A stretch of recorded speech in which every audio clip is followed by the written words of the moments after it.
Bismillahirrahmanirrahim. Coming to you from University of Management and Technology. I am Ahmad Sohail. You are watching UMT.tv and listening to FM 98.2. Viewers and the listeners, a very happy Ramzan greeting from our side.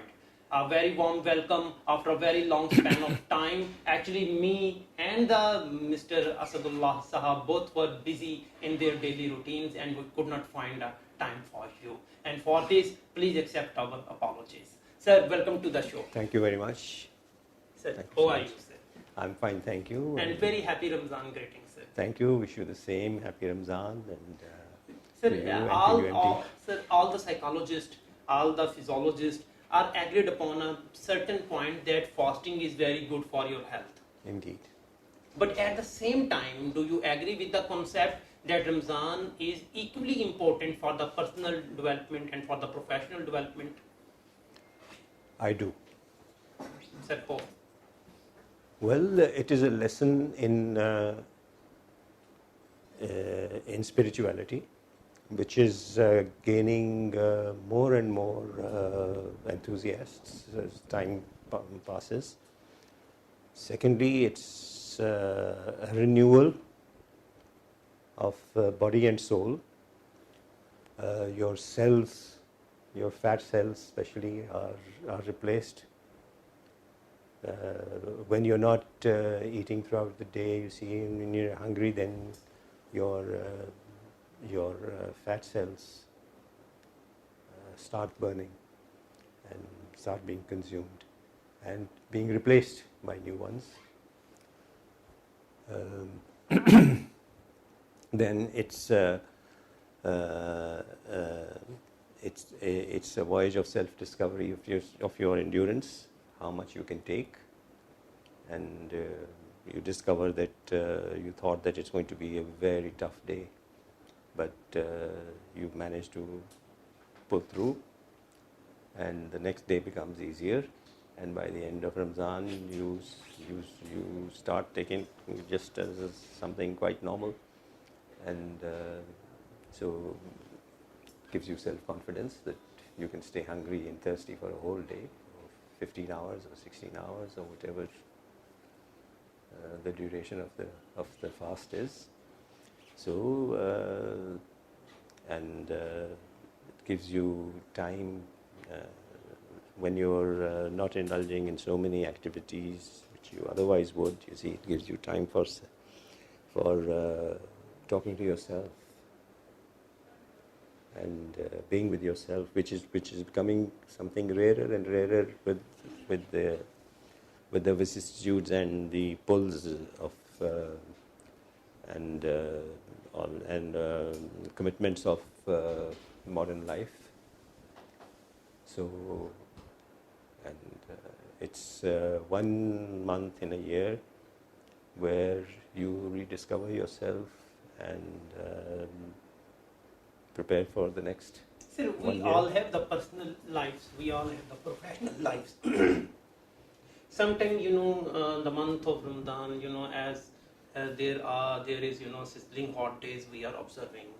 So, how does it help people to be effective in your professional lives? Well, you get a chance to concentrate. It helps you to concentrate in the sense that it takes away a lot of distractions, things which would normally distract you, you see. For instance, during office hours, lunch breaks, tea breaks, coffee breaks, social interaction. You're sitting doing something important, and your friend walks in, your colleague walks in, because he has a few minutes to kill, and just comes in, chats with you, and it has become our social culture as well. It is. It's everywhere in the world. It's like that. The coffee machine in the office is the Makkah for all the pilgrims in the office. Yes. Where they have to go there and gather and talk and. It's the main source of it's sometimes become the main source of distraction. Chew the cud. So this stops and gives you more time to think, to contemplate. If nothing else, to take a nap and refresh yourselves. So how did you spend your, Ramzan routine when you were leading the railway department? well, just in the normal way, except that there was no refreshments in the office, no tea, no coffee, no water, not even water, and that's it. I mean, but you see, I was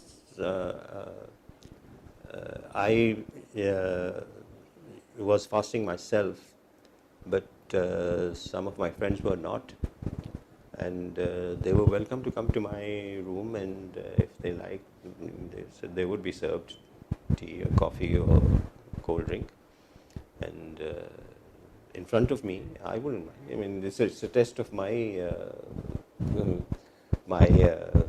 forbearance and my patience, you can say. I mean, I never felt, in any way offended or left out, or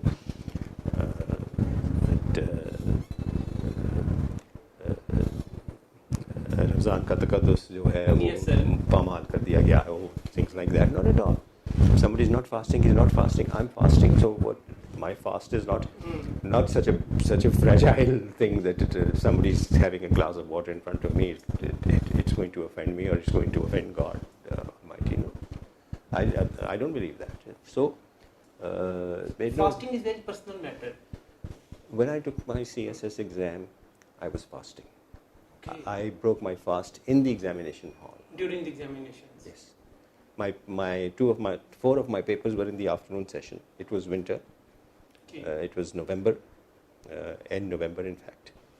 And, or was it early December? I don't know. But in those days, the Ramzan was, the advent of Ramzan was in winters. So my zoology and chemistry papers, those were my subjects, major subjects in CSS in the evenings. The papers were scheduled in the second session, which was in the evening. So I took along a few dates in my pocket, and I asked for a glass of water at the time of iftar, and I had my iftar right in the examination hall. So sometimes, all our habits, our routines, sorry to interrupt you here. The purpose of here is not to advertise myself as a very holy man, as a holy man or something. You are sharing your experiences. Yes, but this is that you see. I mean, it was something normal for me. No, sir, it's experience of a professional man. When I was when I observed my first fast, I was not yet 8. Okay. And it was in summers, like these days. And I went to school, and I did not return at the normal time. My mother was so worried, especially because I was fasting. She said, I hope he's not fainted or something. So she came to my school to find out why I had not come home. So I was playing cricket. And she said, why haven't you come home? You're fasting and you're playing cricket in this heat? I said, yes, because I didn't have to have my lunch, so I didn't come home. I'm playing cricket in that time. For me, it was something normal. It's nothing to, but she was extreme, being a mother. I mean, and so she said, no more cricket, and she held me by the arm and she dragged me home and put me in bed. That was, your mother are always very caring. Yes, so she was playing her part. I was playing cricket. Sir, throughout of our lives, we have developed certain habits. Our daily routines and our, the way of thinking is different. But when it comes to Ramzan, how it helps us to mend our habits? Well, as I said, that it becomes a voyage of self-discovery. You find out how strong you are, how little you actually need, and how much you spend on not just monetarily. I mean, in terms of your health, how much you overeat, how much you overindulge, and put yourself in trouble, how you compromise your health, and how you consume your time in frivolous activities which you can do without, and use your time more responsibly, more productively, and how simple life can be. So that is, I think, and then again, then the commonality. If you go to the mosque for Taraweehs, you meet other people, and you feel encouraged. You feel your social instincts are aroused, and you see that so many people are there also like you, and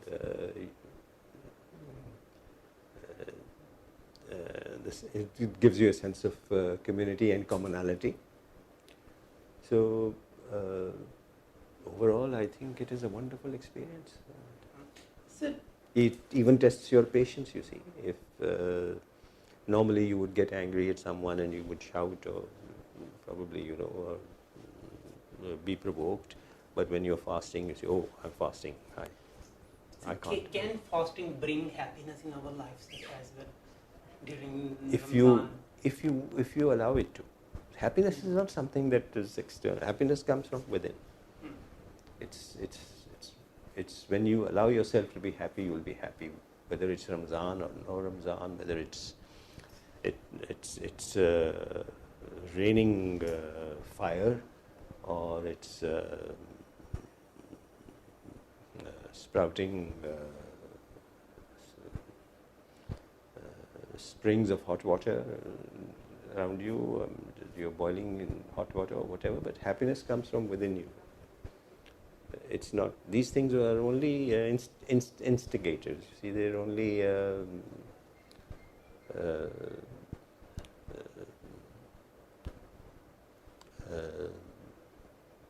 they just what's the word I want? It just stimulates. It just triggers the event. Otherwise, happiness is something That comes from inside. From within. So, diversity. The cultural diversity is very important in nowadays life. It has always been. But it is a feature of human life. Yes, definitely, I am agree. So, Muslim living in different part of the world, they have the different culture, they have the different social values, they have even different set of beliefs, But during fasting, the feeling of oneness is emerged from inside. Indeed. It also help us to be united, sir. Indeed. It also give us a thinking of the ummah. Sir, Indeed. how would you like to respond to this? As I have just already said, that it gives you a sense of community and commonality. Commonality, yes. So, same is the case with Hajj. Same is the case with Hajj. Just going to the mosque for your Jummah prayers, what is that? See, that gives you a sense of going to the mosque, going to the church, going to the movies. What does it do? When you go to see a movie, you say, "Oh, so many people." Because other people have also come to see the same movie. And some of them are your friends, you see, and you're without even being conscious of it, you're sharing an experience. So sharing is very important in life. So, in Western countries, the non-Muslims are sometimes are very open to accommodate the Muslims during the month of Ramadan. Yes. They open the door of their churches, they open the door of their worship places. But when it comes to the Pakistan, why we have developed such a narrow thinking?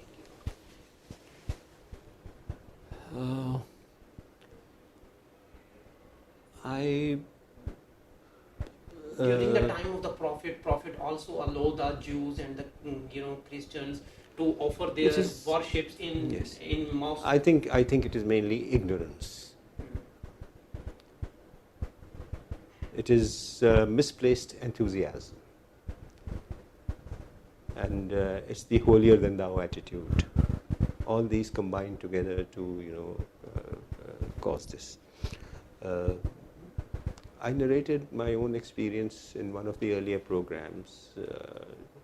If you please share like, I would like to. I can repeat it. I started going to school in England. I was 5 years old.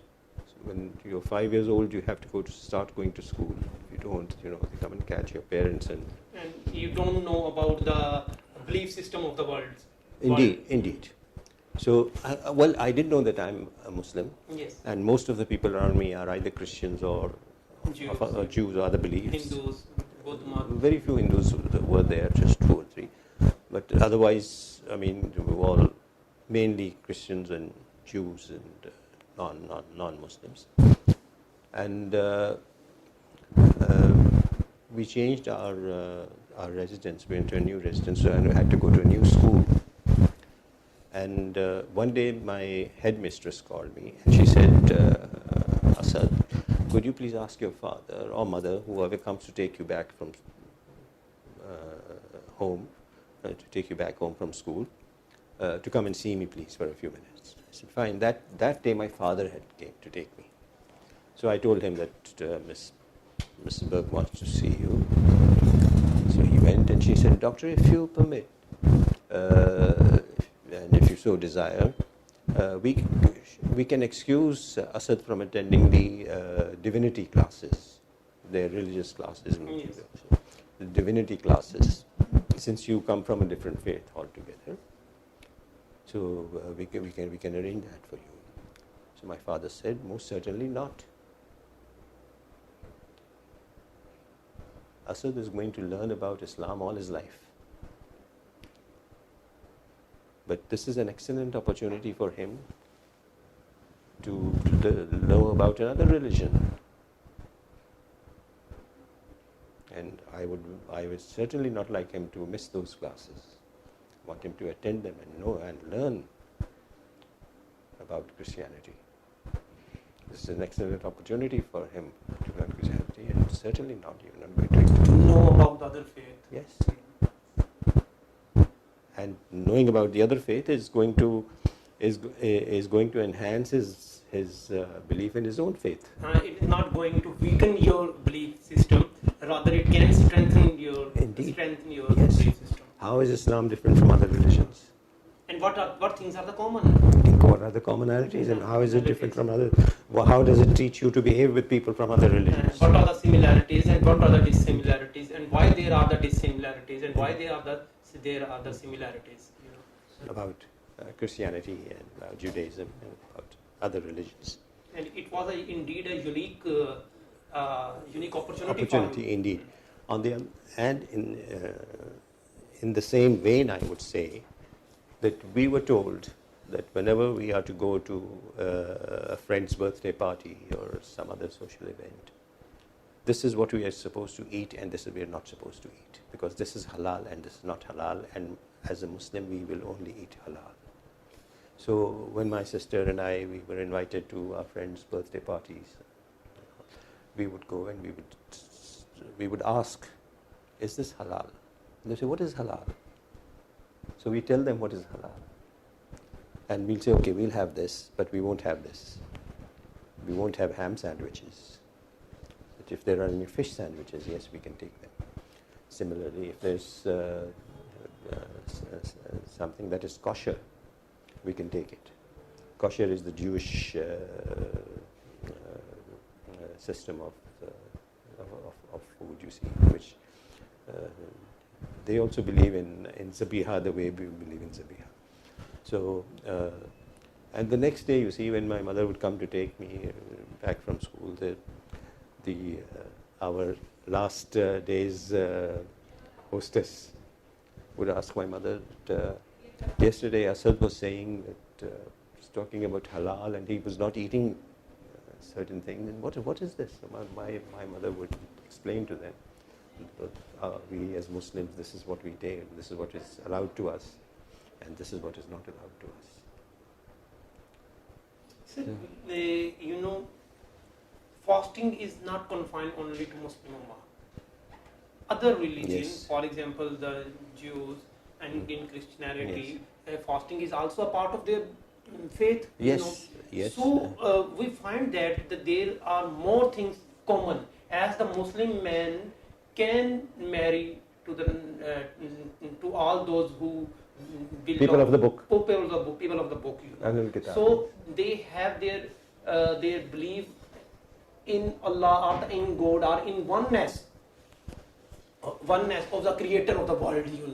There are the certain things common within the peoples of all faith. So people of the book, the Christians, the Jewish, like the Muslims, have very many things are in common with each and other. So do you think that Ramzan also promote the interfaith? Well, it may not actively promote interfaith cohesion and interfaith unity, but it. What about non-people who are not people of the book? What about non-Ahlul Kitab? What about our relationship with them? So, I'm reminded. You see, people with narrow views are generally the less educated people, or those who have been educated for quite a time, but on a very narrow level. So you will find them to be more dogmatic and very limited in the scope of their knowledge, and but very free and eager to judge others. So I'm reminded of a verse of Iqbal. उम्मीदें हूर ने सब कुछ सिखा रखा है wise को, ये हजरत देखने में सीधे साधे भोले भाले हैं. Wow, wow, wow. So, how do you see the terms like brotherhood in a professional organization, in a society, in a community, and when it comes to Ramadan, how do you see it, sir? And how Ramadan can promote the concept of brotherhood? Well, you're fasting, and so many others are fasting. This is a common thing. You talk to each other and you say how you tell each other how you feel about it. You discover that by fasting you're not dying. It's not going to kill you, and as I said, it builds your self-confidence, and that shows how the limits that you can take. You can take thirst, you can take hunger, and it gives you self-confidence. And when you and another person and the third person are feeling more self-confidence, and you're sharing it, you become. It enhances that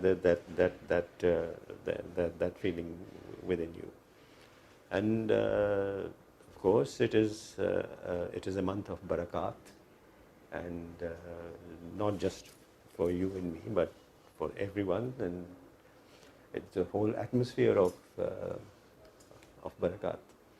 So, So it's a wonderful experience. yes, So it's an epidemic. Epidemic, yes, exactly. Actually, Ramzan also help us to realize how the marginalized class suffer, throughout the years, from starvation, from hunger, from lack of resources.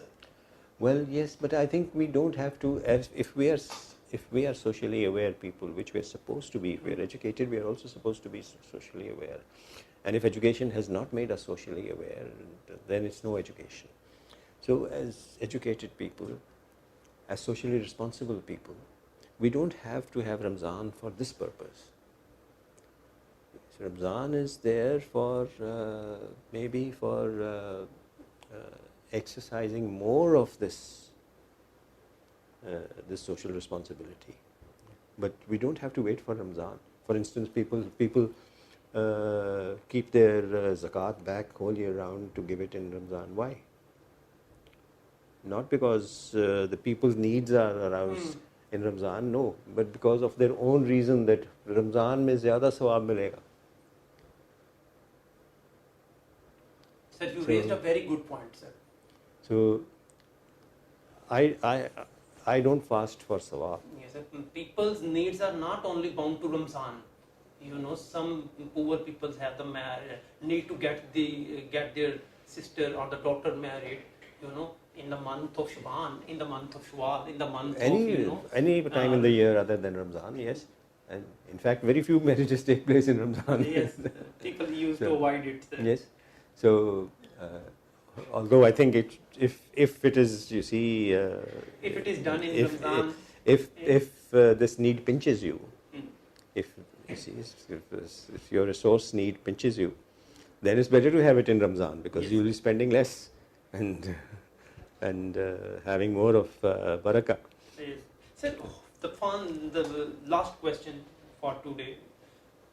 How do you see the formation of a character is linked with Ramadan, sir? Or Ramzan can help us to form our character? Maybe by emulation, maybe by association, by observing how people behave. See, but then the question is, do we behave differently in Ramzan as a whole? Of course, I'm not talking about which. I mean, as a whole, do we behave differently in Ramzan? Do we show the patience, the forbearance, the tolerance that we are expected to, or do we do the opposite? For instance, if we are standing in a queue and we're all feeling the heat and we're all feeling the thirst, and we want to pay the bill today because it's the last date, and how do we react to how do we interact with the other people in the line? If somebody steps on one's toe, is one's response forgiving, or do we say, "Oh, ki ka deta hai, tere hath ho gayi tere wali bhi," or you see, which we would normally also do? Is our behavior different? Thank you very much indeed, Mr. Asad Ullah Sahab. I hope you have enjoyed today's discussion. Keep watching UMT.tv and listening to FM 98.2.